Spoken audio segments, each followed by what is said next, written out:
Good evening, everyone. My name is Nell Bent, and I'm the Director of Development at the Faculty of Arts and Science. Before I begin, I wish to acknowledge the land on which the University of Toronto operates.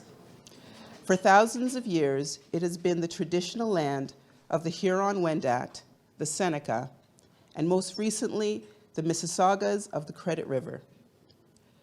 Today, this meeting place is still home to many Indigenous peoples from across Turtle Island, and we are grateful to have the opportunity to work on this land.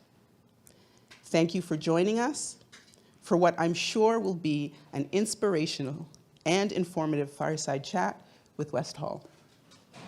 He's very much in demand as a speaker, and we are grateful for his time today to talk to U of T students. To tell us more, I'd like to invite Melanie Woodin, Dean of the Faculty of Arts and Science, to introduce our guest tonight. Dean Woodin. Thank you so much, Nell.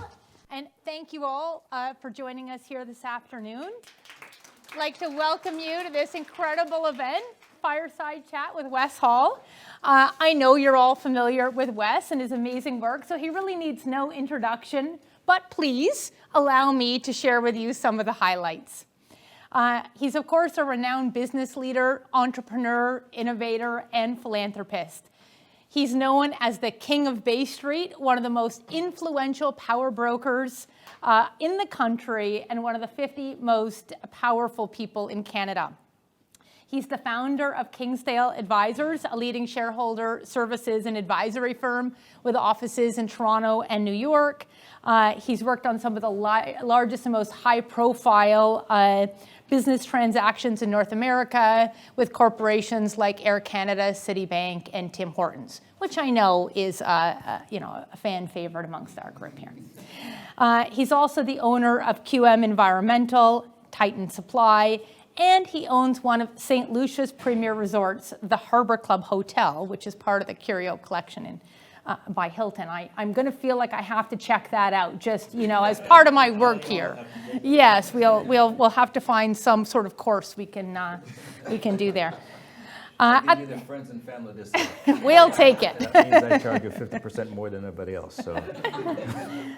At the same time, he gives back to the community in so many ways. He serves on the boards of a number of organizations, including the Sick Kids Foundation, Pathways to Education, the Toronto International Film Festival, and the Black Academy. And of course, he also, as you, I think, know, serves as a dragon on CBC's hit show Dragon's Den, closing deals and challenging new entrepreneurs. Certainly a favorite show in my household. And he's also been really widely recognized for his impact within and beyond the boardroom. He has honorary degrees from the Toronto Metropolitan University, the University of Ottawa, University of the West Indies, and he was recently recognized with the Global Citizen Award from the United Nations Association of Canada. And earlier this year, he was named the Canadian Business Leader of the Year by the Canadian Chamber of Commerce. Now, what I admire most about Wes is his heartfelt and passionate commitment to inspiring Black students and emerging leaders, and his dedication to removing anti-Black systemic barriers negatively impacting the lives of so many Black Canadians today. Wes himself has faced countless obstacles throughout his own journey, and his lived experience has impassioned him to look for ways to clear the path for the generations after him. In 2020, he launched the Black North Initiative, which challenges Canadian businesses to end systemic racism in a business-centered approach. Shortly after founding it, he then came here to the U of T, where he's taught a really innovative and novel course on Black entrepreneurship and leadership in Canada that provides students with a deep understanding of the systemic anti-Black racism faced by Black entrepreneurs, the cultural impacts, and how to navigate the system. And he's reflected deeply on the barriers he's come up against in offering advice to emerging leaders in his memoir, No Bootstraps When You're Barefoot, which is hitting bookshelves soon, bookstores, I should say, as I understand. So the 4th.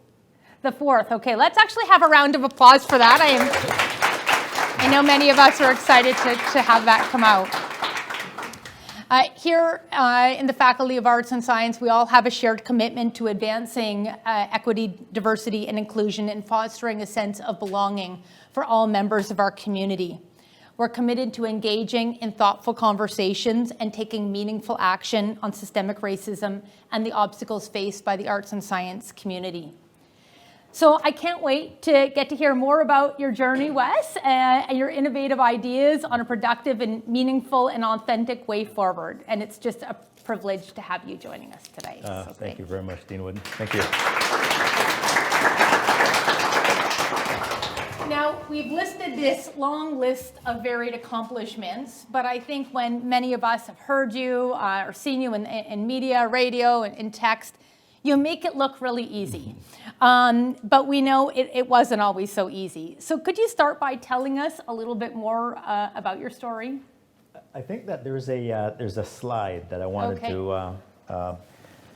You want me to do it? No, it's fine. Because then I gotta say which one. Then Oh, you're not gonna know which one.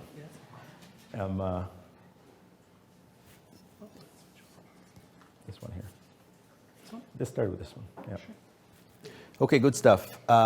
We were supposed to be sitting down, but maybe we'll do both. Yeah, we'll come back. I just didn't want to block. Yeah. So Dean wouldn't actually talk about, it's okay, all these great things that I've achieved, you know. I'm also the Queen's Honorary Doctorate. We're getting it, when is that, Annie? The Queen's. Oh, it's 14th October 14th. And but those are things where, because of the work that I do, you know, a number of people say, oh, wow, this is a great guy and done some great things, built a great company, and I've received all these amazing, accolades as a result of the hard work that I put into doing what I do. But I want to really, talk about where it got started, because how many immigrants are in the room? Okay, and keep your hand up. How many people were mom or dad weren't born in this country? All right, so pretty much most of us are either first generation or second generation immigrants. But if I go further back, I would ask you, how about people who, grandparents were born outside of Canada? Probably everybody would put their hand up. So we're a nation of immigrants. So this is my immigrant story. This is the tin shack that I grew up in St. Thomas, Jamaica, Golden Grove. And that was me with my grandmother, Julia Vassal. And my grandmother and I, and we were 14 of us. I have 14 brothers and sisters. None of us were full brothers and sisters, meaning that I'm one of one. That's the reason why I dress like I do, because I'm one of one, I'm unique. All right, and if on Bay Street, I'm also one of one, because I am the highest black level, rated black person on Bay Street, which is unfortunate because we have 1.5 million black people in Canada. And to be a 53-year-old guy and achieve the highest among black guys on Bay Street, that's a problem. That's a systemic problem, because one would suggest that I'm smarter than everybody else. And that's really not the case. That's an affront to all the other people who went to Harvard, who went to U of T and different schools, but they haven't gotten the opportunity. We're going to talk a little bit about that. But I came from here. And this is me at 21 years old. I came here Friday, September 27th, 1985. Who remember exactly the day they came here? Right? Why do you remember the days? Because of the fact that it changed your life. Either it changed your life in the sense that I'm going to get a better education, or I'm going to get better opportunities. It changed your life. So on my way leaving Jamaica, I didn't remember anything about the trip leaving Jamaica, but I remember everything about the trip when I landed here. Everything about it. I remember coming to Pearson Airport, going down the escalator, and I remember going out there, and there's my dad and my brothers and sisters and my stepmom, and I went into this vehicle called Betsy, and we drove on the 401, never seen highways that big before, and we went to Scarborough, Malvern. I remember everything about that trip, but I didn't remember a thing about the trip getting to where I was living in Jamaica to the airport in Jamaica. Nothing. So my grandmother, this wonderful woman, Julia Vassal, and I lived, and my brothers and sisters lived in this place. But when I was going to school, if you see this kid on the step, this is her great-grandkid. And you notice that this kid had no shoes on. That was me when I was a kid. I had no shoes. So that's why my memoir is No Bootstrap When You're Barefoot. And it's an interesting take on that word because when you're starting a business, they say, I bootstrap my business. What does that mean? It meant that you were able to come up with the money to finance your business. But if you have no boots, where do you get the bootstrap from? That means you have nothing to start out with, zero. And so the other expression that people use is that pull yourself up by the bootstraps. What happens when you have no boots? How do you pull yourself up? Right? So that's the environment that I grew up in. So this place is built on stilts, 5-foot stilts, because this entire area would be prone to flooding. And when it floods, I remember as a kid sitting on the step, my feet dangling in the water below. And my grandmother freaking out inside. These kids are going to drown and nobody's coming to help us. All this greenery back here, that's the sugarcane plantation. We were surrounded by it. And that's where my grandmother worked. And we helped her in that environment, working in that sugarcane plantation. I remember sitting on the step, and there's these rocks below. And I fell off this rock. I fell off the step and I hit a rock. See this scar right here? I got that from right here. It's a permanent reminder of where I came from. So I could never, ever forget that tin shack. My grandmother worked at 3 plantations to look after us. Sugarcane, banana, and coconut. Those are the 3 plantations she worked on, depending on the season. And I remember as a kid, I would go and work with her. And if I'm smart enough, I'm going to get to the next slide. But I'm not. You should just stay right here, man. I'm going to go to this one here. So tell me what I need to do so you don't have to work too hard. So this is, as you can see, this is not the Ritz-Carlton. This is not. And there's a picture that I'm going to show you next that actually show you the next, we're going to go to that picture if we ever get around to solving that. That's me and my grandmother in that house. And you see how old she is? My grandmother took me in when she was 60 years old. And how did it happen? My mom had 5 kids, and then my sister and I, 5 kids were already with my grandmother, and then she had 3 more. So me, my sister, Joan was 4, I was 18 months, and my brother Ian was about 9 months old. And we were crying. And a neighbor heard us crying, and the neighbor came over and asked my sister Joan, "Why are you crying?" And she said, "The porridge is done, and the kids are hungry." She's 4 years old. "Where's your mother?" he asked. "I don't know."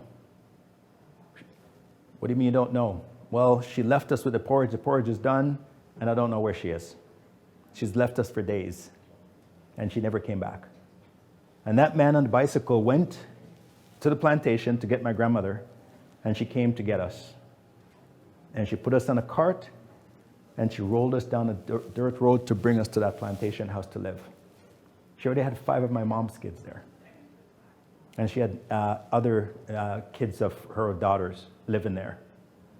And she never complained and say, "Why did God do this to me?" And she was 60. Think about you being 60, getting ready for retirement, and now you have to feed all these kids on your own. Nobody else there to help you. So I remember when I came to Canada and I went back to Jamaica, you can tell the way that I'm dressed that I'm not, I'm a hardworking guy, young, and I don't have too much money to spend on clothes. And I remember telling her, "I'm going to get you out of this thin shack one day." And on that trip, my grandmother packed this bag. There's a suitcase behind her, behind over my right shoulder. And she packed it ready for me to make the call for her to come to Canada. Never happened. She died in that tin shack. She was 97 years old. She fell. She hit her head off this bed, and she never recovered. She died in that tin shack. That picture that I showed you initially, it's on my desk on Bay Street. Every single person who walks into my office, the first thing they see is that picture of me and my grandmother in that tin shack. 2 reasons why it's there. Reason number 1 is for me to never forget where I came from. Never. I could be wearing fancy suits today and in a tower on Bay Street, but don't forget that that woman worked her butt off so that you can have a life. So never forget, because if you forget where you came from, you're dishonoring the memory of her and the hard work that she put in to get me here. And the second reason is to honor Canada. Remember I told you that I remembered everything about my trip from the airport? That Canada created my success. My grandmother gave me the hustle, but Canada gave me what I have today, so I can't forget that. So I'm going to talk a little bit about systemic racism and why we still have work to do. It's like, you guys are all young people. Have you been disciplined by your parents? We're not talking about physically, but have you been disciplined verbally by your parents? How many people? Put your hand up. Been disciplined. Everybody should have their hand up. Why do you think they discipline you because they hate you? No. Discipline is something people do because they love the person that they're disciplining, right? Why? Because they see traits in you that will not make you a productive human being in society. You're probably going to be a bad person if you continue along that path. So they sit you down and have a deep conversation with you. If it's about your homework, well, you're not going to be a good employee if you can't get your homework done. You're not going to be as smart. You're going to be behind. So they discipline you because they love you. So if we talk about systemic racism in our country, it doesn't mean we hate Canada. It means that we love this country so much we want it to be better. We want it to be better for everybody. So let's talk about the things that could make it better. And unfortunately, one of those things is how people of color, people with an accent, people who don't have Canadian experience are treated. And if those people are treated just like everybody else, I wouldn't be the only person at my level on Bay Street, because I don't have a monopoly on intellect. But I have something that a lot of people don't have: hard work. Now, by the way, this was not the way that I was going to speak, but I see the audience here, and I figured that let's just, instead of us asking questions, let's just have a conversation, right? If you don't mind. So in this place that I'm from, in Jamaica, as poor as it is, there's only one thing that was preventing me from being successful in Jamaica. What do you think that is? Poverty. Poor, being poor. I can't be educated. My grandmother can't afford to send me to university. She has no money. So when we finish grade school, in Jamaica, you have to take an exam to go to high school. And it's almost a lottery system because they only have so many spots. So if all the kids in my neighborhood take that exam and they all get an A, they're only going to pick 10. Doesn't mean that the other ones are stupid. It just means that we only have 10 spots. So what happens to the rest of the kids who didn't get into high school? They work on a plantation. And I was one of those kids who didn't get into high school when I was there. So my future was set. My brothers were working on a plantation. My sisters were working on a plantation. But think about what opportunity does for somebody. That in less than 40 years, I can go from that plantation to being on the cover of the business magazines in Canada and working on Bay Street and get all the accolades that you saw up there in less than 40 years. Because of opportunities that I was able to get. Now, systemic racism is a problem.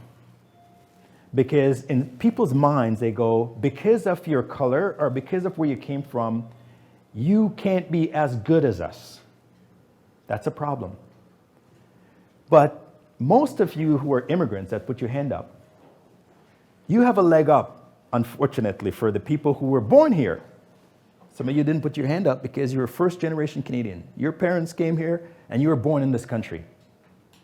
But here's what happened to me, why I'm different and why I was able to make it. And my brothers and sisters who were born here didn't. When I was growing up in that tin shack, my brothers would get in trouble. And the police would show up. The police was black. They would go to the police station, and the chief of the police station was a black man. They would go to court, and the lawyer defending my brother was black. And the judge presiding over the case was a black man.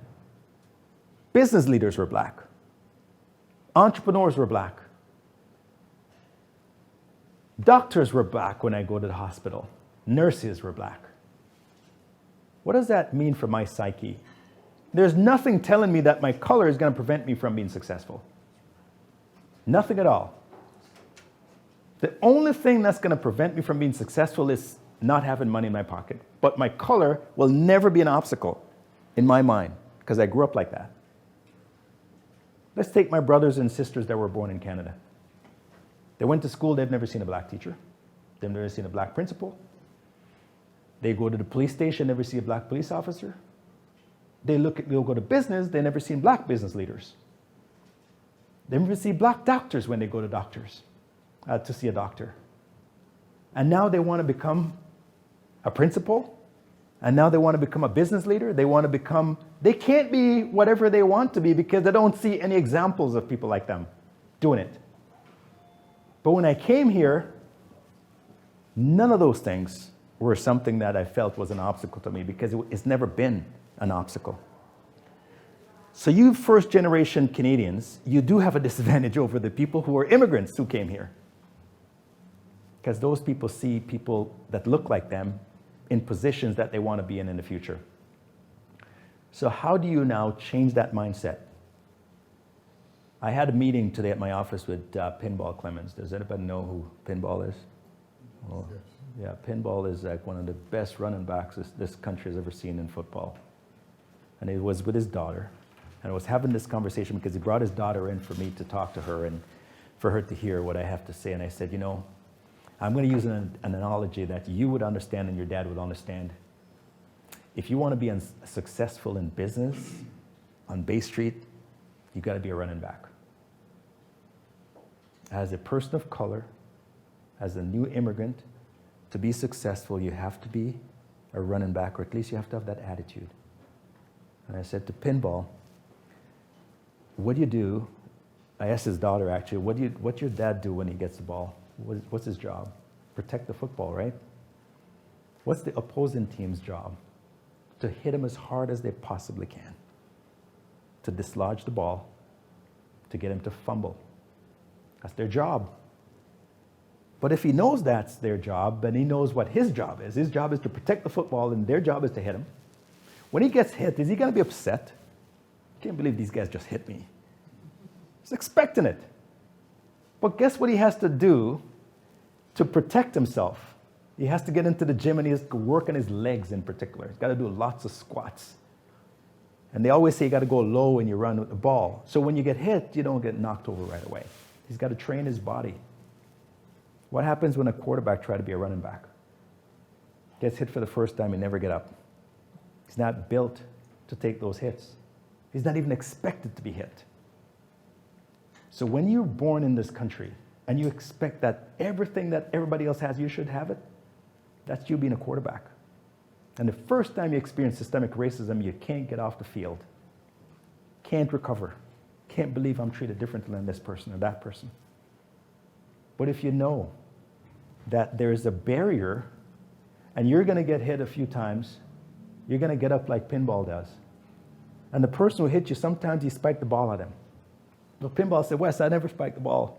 I never spiked the ball at him because I'm not that player. He said to me, what I do is this big 280-pound guy that just hit me, 160 pounds, because that's how much he weighed, 160 pounds. That's why I call him Pinball, because he bounced off people. He would hit and they'd just bounce off because he's so small. And these big guys, they're trying to hit him. And he said, this big guy would hit me, 280 pounds, hit me, and he would go back into his huddle, all excited about how much he just creamed Pinball. And Pinball just slapped him on the butt in the huddle and said, good job. I run into his huddle. And that guy just got deflated as a result of what that guy did. So if you get hit and you get up and you say, Good job. But that's not going to stop me. That's the attitude. That's being built like a running back. But a running back also has a few things that they need to do. They need to find an opening. When they're running, the opening that they need to find is very narrow. In football, if you watch football, you realize it opens and it closes really quickly. And they try to exploit that gap, and then he's all of a sudden touchdown, because there's nobody behind him. Touchdown. But that gap closes. In business, we're going to have windows of opportunity that open really, really quickly, really, really briefly, and they close just as fast as they open. So when you're getting into the business world, find those gaps and don't, wait around and hum and ah about whether or not you should exploit the gap. What do they say in football when you see a gap? You hit it. They always say, when you watch football, say, he hit the gap. Because that meant he was fast. But what other things that running backs have? They have blockers. They have people who run in front of them to clear the way for them. In business, we also need to have blockers. Those blockers are allies, people who don't look like us generally, that are protecting us. We have to find those people and seek them out, because we can't fight this battle on our own. I was able to get this far by not meeting a single black person while I climbed the corporate ladder. But yet I had blockers. I had people who were helping me to pave the way. And I ran behind them. That's what running backs do. They run behind their blockers. If you watch football and the running back is too fast and run around the blockers, what happens? His coach take him off the field and give him a good talking to. Don't run ahead of your blockers. They're there to block for you. And football is also a game of inches. They don't win it in one play. Sometimes it takes 6, 7, 8, 9 plays to get the touchdown. But yet, we feel that as soon as we get the ball, we need to get a touchdown. Life is also the same way. It's a game of inches, whereby you have to take little wins, just slight little wins along the way to get you that touchdown and that success that you're looking for. And the other thing as well is that that's the running back analogy.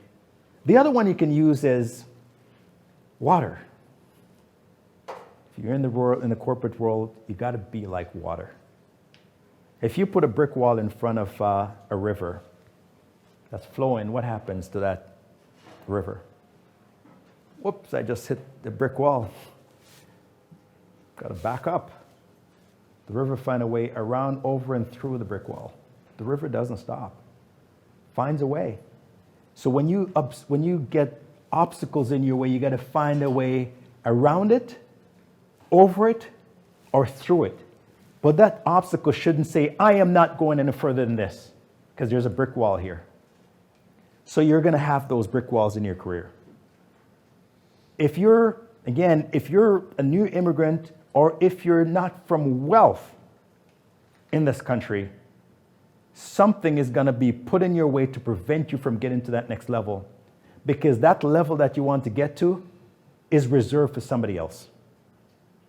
I stand in my office on Bay Street. I don't have a chair. I'm sitting in the corner office on the Exchange Tower. You think that belonged to a guy who came from this place? You think I'm ever comfortable sitting in that office? No.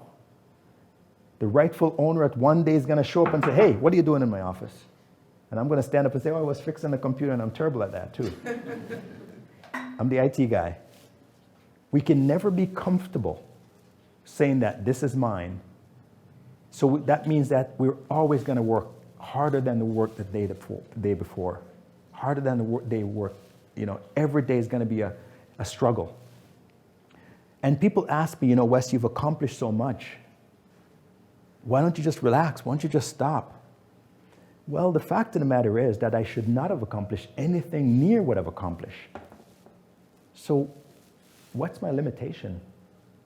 I have none. Until something physically stopped me and pulled me back and say, you can't go any further. And the only thing that can do that is ill health. But nobody can do that. Nobody can tell me that I can't do more than I'm capable of doing. You can go as far as your ability will take you. But you should never allow somebody else to tell you what your capabilities are and how far you can go in life. Because like that brick wall and that river, find a way around it. When I was working I got my first job as vice president on Bay Street. 3 weeks later that my grandmother died. She never even smelled my success. She saw none of it. She saw none of it. But I was working at that company. I was so successful. I was the only black man in the global management team. And I remember the CFO, the chief financial officer, came to my colleague and said, they were having a conversation, and my colleague told me what the conversation was. He said, Wes, he said to me, in spite of the fact that Wes is black, he's doing well. In spite of my handicap, my disability, and my disability in his mind was being black. Now, it's a compliment that he's put on a compliment. He thought it was a compliment, but was it a compliment? It wasn't. But here's what happened. Every time I keep pushing, I kept on, you can't go any further, you can't go any further. I started Kingsdale Advisors. Built my own firm. Nobody's now telling me how far I can go. How far I can go is dependent on my ability or inability. And so when I talk about the brick wall, yes, you could have a job that you're in, and somebody's telling you that this is as far as you can go. But you can either listen, or you can find a way around it. And my way around it was building the best firm that this country has ever seen in our space. We have a 90% market share, and I've been doing it for 20 years. So all those transactions that you see on Bay Street, the big deals in the world, they come to my firm. And they demand to work with my firm, and I say whatever rate I want, I get it. Nobody come to me because they go, I want to work for a black man. Dean, I'm sorry, I'm getting to 10 minutes there, man. I'm killing you here. No, fantastic. Nobody say they want to work for, I want a black man to defend me. They go, no. When these corporations are involved in hostile takeovers or somebody's trying to turf the CEO of a public company, you think they're going to go to somebody and say, I want diversity, so I'm going to hire this black dude because I want diversity. I want diversity. They go, who is the best in the country at this? These are public companies worth billions of dollars. They have money to spend. And guess what happens? When they go, who is the best to help me in this situation? Their lawyers, their investment bankers, everybody that's advised them saying, there's this guy named Wes Hall on Bay Street. Call him. And I walk into the room, because they never met me before, by the way. And I walk into the room, and I sit down, and they go, where is Wes? They're not expecting to see a black man walking in the room. They're certainly not expecting to see a young-ish black man walking in the room. And that's why I dress the way I dress. How many people you know dress like this on Bay Street? You got to be authentic. If I'm one of one, I got to dress like one of one. I can't dress like everybody else. People expect me to dress different because I want to show them how rich my culture is. And for those of you in Jamaica, when we go into the office, may I talk like this sometime to them? Why am I going to be ashamed to be talking about being that? Because I want to open their minds up as to how beautiful this country is. That somebody can speak with an accent, or they can speak with a different language, and they're still acceptable, and they're still good at what they do, and could be the best that you've ever seen at what they do. Why would you not show that diversity? Whatever language that you speak to them about, talk to them about your culture. Those are important things for us to do to own who we are. Doesn't happen overnight, though. We have to earn it. Can't walk in. Could you imagine my first day on Bay Street, I walk in looking like this? I would get fired right there. It's like, who is this guy? It looks like he's on fire. It's like, you can't do that. You have to earn that. You earn that respect. I had lunch with the Minister of Finance today, of Ontario, Peter, and today. And I walked in. I'm sitting there at the restaurant. Peter walked up, and I'm sitting there waiting. And Peter's like, I expect nothing less from you dressed like that. And he was wearing a boring blue suit. But he said, I'm the Minister of Finance. I have to dress like this. Can't dress like you. Take advantage of being your authentic self. That's important. So I'm going to have some questions that you're going to ask. Oh, this is fantastic. So no need to apologize. But I One thing that you said, it relates to a question that one of the students sent in, and when you showed the picture of you in front of the tin shack, and you said, people tell you to pull your boots up by your bootstraps, but what happens if you're not wearing any boots? So one of the students asked, what was your first step that led you to this path, right? So we heard, remembered everything getting here and driving on the drive to Scarborough, and then how did you get your start? So when your environment determines how big you can dream. So when I was in Scarborough, I came here in, again, September 27, 1985. I went to Scarborough.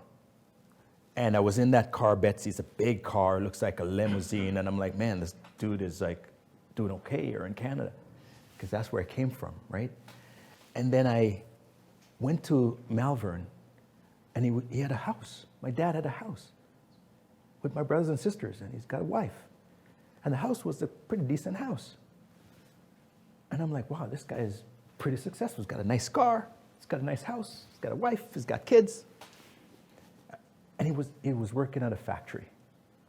And his wife was working at a factory. He was working at Roberts doing on an assembly line. His wife was working at Ford on an assembly line. They were both factory workers, and this is their life. And I go, I want to be like my dad when I grow up.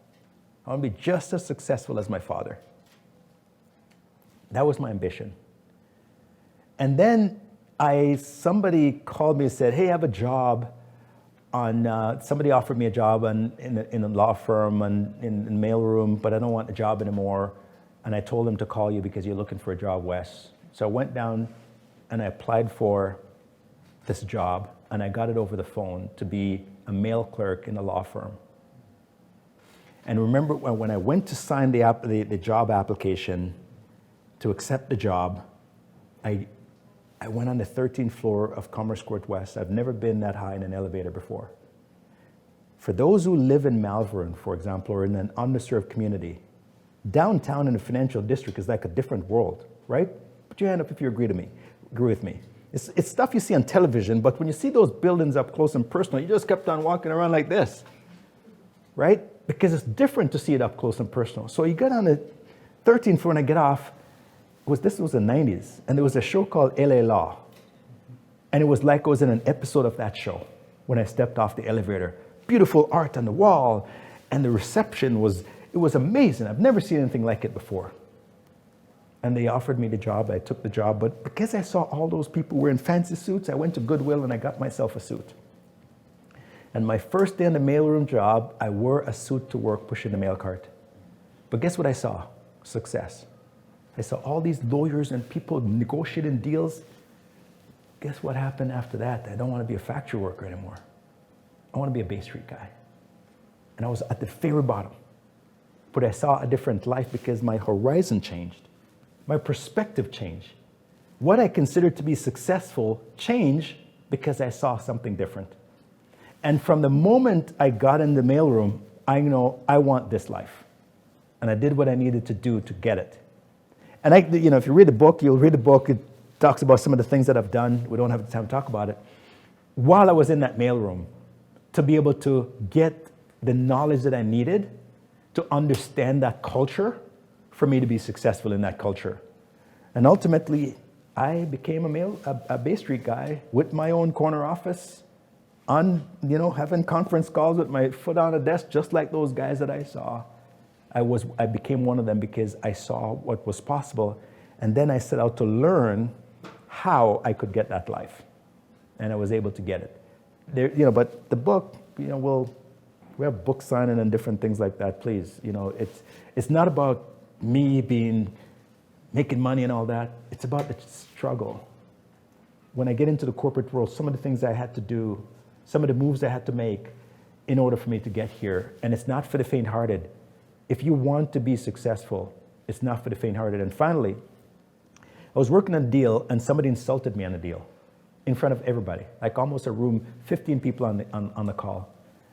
And he said, Wes, that's the worst advice I've ever heard someone give their client in 25 years of doing this. He said that to everybody. Called me out on the call. I didn't say anything. And the phone, we finished the call, and one of the most senior investment banker on Bay Street called me up after he was on the call, and he said, Wes, if you want to be successful on Bay Street, you need to have elephant skin. And he hung up the phone. That's it. You can't have a fragile ego. Can't. You can't be offended when somebody says stuff to you. And so elephant skin, thick skin, if you want to get up to that ladder. And those are the things that I learned on my way up the corporate ladder. Fantastic. So we have some recent graduates here, and we also have some students that will be graduating in the next year or two. And one of the, I think, recent alumni wrote in and asked for some advice as they're trying to figure out how to move with purpose when building a fulfilling and impactful career. So, yes, there's success, but as you've shown, there's success and a meaningful and impactful life. So how to navigate that, especially early on, perhaps, in the career before you've reached that level? Well, I'm going to say something very controversial, okay? So don't hold it against me. I got this far because I emulate middle-aged white men. Why do I say that? If you're a woman, you wait until you're overqualified before you apply for a job. And then what do you hear when you apply for it? Oh, you're too qualified. Middle-aged white dudes just, I don't care, I'm just going to take the job. If you fire me, you fire me. And they surround themselves with people that allow them to be successful in that job. They build a system to allow them to be successful. People of color do the same thing. I can't. Every single job that I've applied for on Bay Street, every single job, I didn't know how to do. When I left the mailroom to become an assistant corporate secretary for the general counsel of CanWest Global, I had no clue how to do that job, none. But I learned some things pushing that mail cart from those boys that I saw. And they told me their insecurities. You know why? Because when I didn't have the mail cart, they thought I was one of them. When I was pushing the mail cart, there was a hierarchy at the firm. You can't talk to the help. The help is the guy pushing the mail cart. But because I was wearing a suit, when I don't have my mail cart and I'm wearing a suit, these law students would tell me, man, I can't do what he's asked me to do. I don't know how I'm going to do it. I better get Harry to help me. And then their insecurity was just laid bare. Otherwise, they were just thinking that they were so smart. Because guess what? That firm hired the smartest people from law school. They had a thing, the smartest people, and all of a sudden the smartest people are telling me they can't do things that I know I can do. So guess what? I think I can do their job. I think I can fake it too. But I'm not just faking it. I know I can do it. I know I can do it, but they're actually faking it. And they're getting away with faking it. So I applied for that job at CanWest. And I convinced the HR manager and the general counsel that I'm going to be able to do the job. But guess what happens if I'm not able to do the job? They're going to fire my ass. Sorry. They're going to fire me. Right? They're going to fire me, so I have to be able to take that risk. What's the downside for me? Zero. I have no downside. Nothing but upside. Because I'm going to get a potential new career. I'm going to learn something new. And then I can take that experience and move up the next ladder. That's what I did. So I left that job and I applied for a job at CIBC Mellon on Bay Street to go back to Bay Street again. And guess what? They hired me. I had no experience. I never managed people before. All of a sudden, I'm managing 11 people. I have no idea what the job was. I didn't even know what they did for a living. I looked on their website and I kind of looked at some buzzwords and I figured it out. And they hired me to be senior manager of corporate relations with 11 people reporting to me that's been there for like 20 years average. I was 25 years old. And I did that job and I hit the ball out of the park. And then this guy called me up and said, I heard about you, Wes. We're a shareholder services firm. I want to hire you to come work for us. What do you guys do? Well, we do shareholder this and shareholder that. And I said, okay. Talked to the guy a little bit more. Then he offered me this job, gave me a salary. And then he said, I want you to be director of sales. I said, no. I don't want to be director of sales. I want to be vice president of sales. I don't even know what they did, and I want to be vice president. But if he's dumb enough to give me that vice president gig, I'm going to take it. And guess what? He gave it to me. And I took it. Best sales guy they've ever seen. I was responsible for 80% of their revenue. I figured it out. And when I told you about the brick wall that I put in my way every time I get success, I started my own company. Never started a company before ever in my life. I started Kingsdale. 1 employee. Nobody would come work for me. And I built it to become the #1 firm in Canada for now 20 years. Never underestimate what you can do. But if I didn't see those students telling me their insecurity in those hallways when I was pushing that mail cart, I wouldn't have the courage to take those risks. I wouldn't have that. So you have to be able to take risk and bet on yourself, because you never know how far betting on yourself will take you. So that's how you do it. Fantastic. I have to say, I really love to hear that, because one of my favorite phrases, as some people in this audience may know, is fake it till you make it. So probably shouldn't be divulging that as the dean, but you know what? I guess it just shows that whatever career path you take, this is a strategy that might work for you. So just picking up, one of the questions relates to sort of a transition you just made there and telling us about your career path. You know, you started out in a law firm, and then you moved into various businesses in the financial sector, and then you became an entrepreneur. Yep. So we've heard a lot about the characteristics that you had, that you think are valuable to being successful and getting your start moving up in these companies. But is there one non-negotiable trait to being an entrepreneur? And I know that some of our alumni and students are thinking about starting out their careers as entrepreneurs. So what would there be something that might? Yeah, your principles. You know, there's deals. I set up my own company because I want to be able to pick and choose who I work for. And I want to be able to set the culture of my organization. My company is very, very diverse, just naturally, organically. Because I remember I would see all these new Canadians would come to Kingsdale, and I would interview everybody. I did all the interview because it was setting the culture. And I didn't really know why until I realized. I just started asking, why did you come here? Well, I saw your picture on the website. They saw a black face. And they go, you're going to give me a break. You're going to treat me fairly. So my entire organization, from the moment I started the firm and hired my first employee, has been diverse naturally. But then guess what? We're number one for like 20 years. Is there a trick to that? When you have a homogeneous group of people, they all think the same way. They have all the same lived experiences. How can your company be better when everybody has the same lived experience and think exactly the same way? When I have people who think differently, look differently, act differently, they bring something new to me, to the table. So when I'm thinking, hey, maybe we should just do this on that for that deal, they go, no. You know, maybe we should do it this way, because of their own lived experience that they're bringing to make my company better. That's why we're successful. It's interesting because we have 5 firms doing what we do. We have 70%, we had 90% market share. Because of all the competition in the market, we went down a little bit, but they all, and my competition, their team look exactly the same.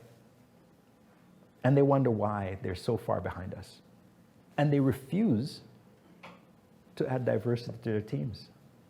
Why? They knew it's holding them back. They knew it's not creating value for them, but yet they refuse to do it. Why? So for me, the principle is that you have to live your principle if you set up a business as an entrepreneur. And by the way, there are going to be times when people ask you to do things that are against those principles. And they'll offer you good money to do it.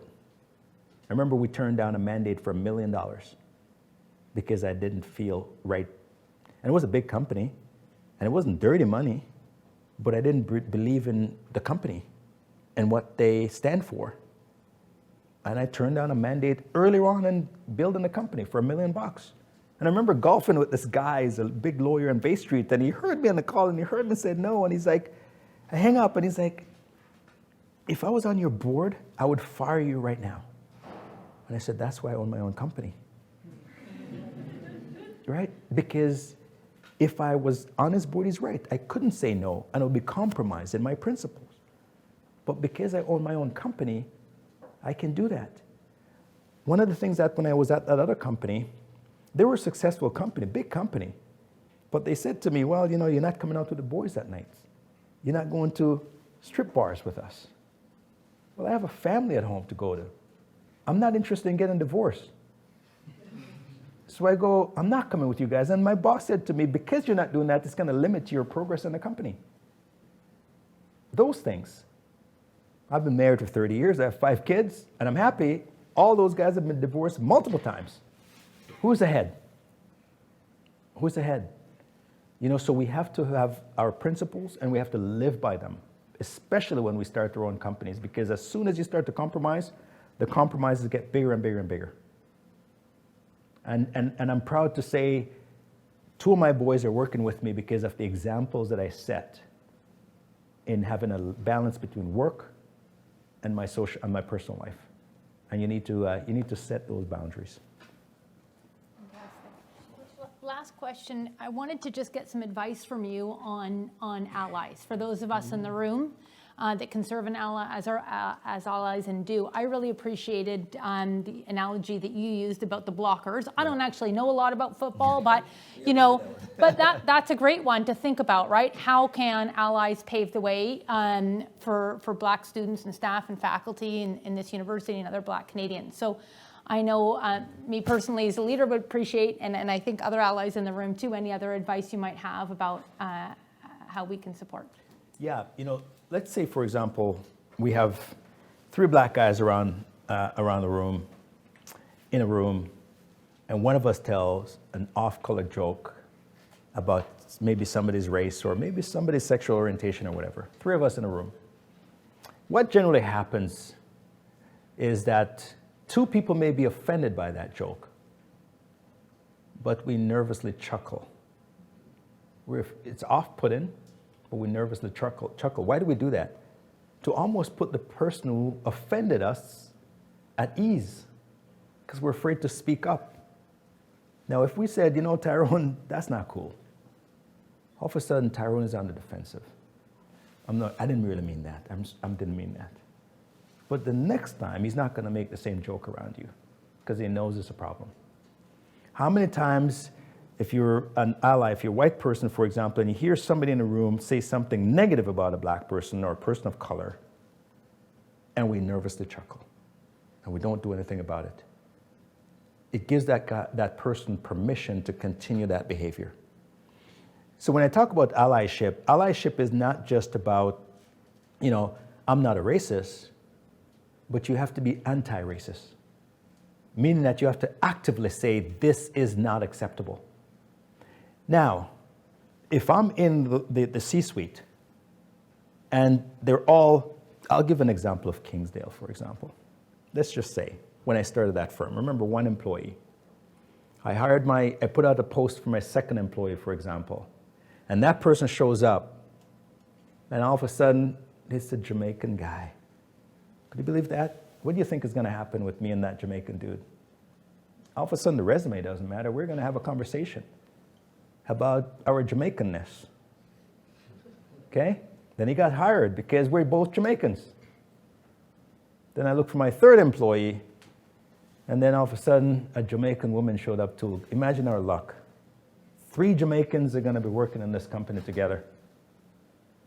And then we got to hire a 4th employee. And listen, I can't have all Jamaicans in the company. We feel bad. Let's just hire a middle-aged white guy. Right? So a middle-aged white guy come on board. We're in the boardroom together having a lunch, and we're eating jerk chicken and rice and peas, and we're talking about our Jamaican, and this middle-aged white man pick out peanut butter and jelly sandwich. And he started eating it, and we start making fun of him. We started laughing at his, can't believe that, eating that for lunch, and start saying about Jamaican to him. What do you think is going to happen with that man? We created a toxic work environment for him. And it doesn't matter how good he is and how capable he is, he's not staying at that company. Because I, as the CEO and founder of the business, created a toxic work environment that allowed it to happen. And I had a star talent leave the company because of that environment I created for him. We see that in business all the time. We're bringing somebody different, and we don't create an environment for them to be successful. We allow the environment to be toxic by jokes we tolerate, things we allow to happen that we should stop. So allyship is about when we see something wrong, do something about it. But if I'm in that boardroom and there's 5 of us, just like I can have a conscience to say, I don't think it's right just having 3 Black people in this company. We need diversity. Because if I don't have that diversity, I can tell you this. If a client walk in, it's on Bay Street because all my clients are white, and I brought my team in, do you think they're not going to notice that all my team members are Black? That's the first thing they're going to notice. So why is it that if all of them are white, then I'm a client and I walk and I don't notice that it's all white people? When it's on the other end, it's okay, but when it's reversed, it's not. And that's why diversity is important. When we see those things, we need to say, if we're on the board, why is it that we all look the same, guys or girls? Why is it that we don't have, why aren't we represented in our society? Why is it that we all come from the same background? Question that.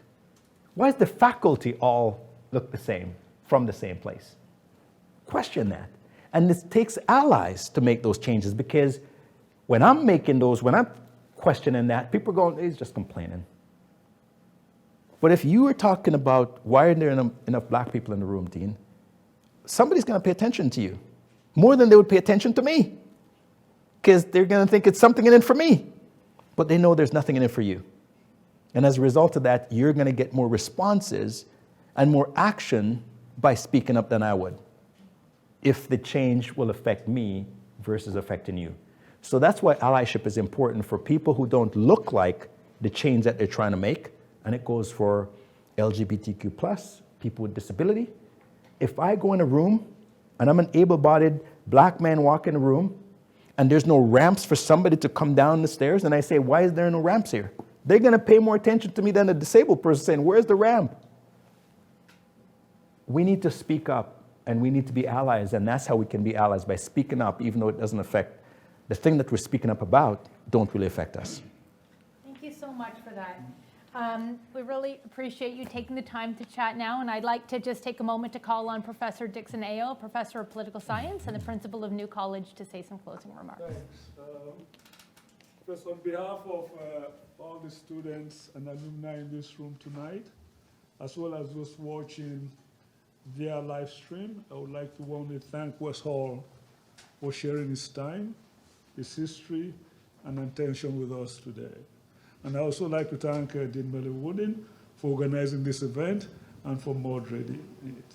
On a personal note, I don't know, it's been a remarkable experience being in your company, and I think for the students, for obvious reasons. In every way, your story is supposed to be improbable, right? But it is not, yeah. And what, for the young people here, it tells you that at the end of it, you've got to believe in yourself, right? There will always be obstacles in life, but you can't let those obstacles define your capabilities and the promise you make for yourself. So it's been really fascinating, and I look forward to attending more of this. I know there's another one coming up or so, and to learning more about these events. So everyone have a lovely evening, and thanks for showing up, and again, thank you.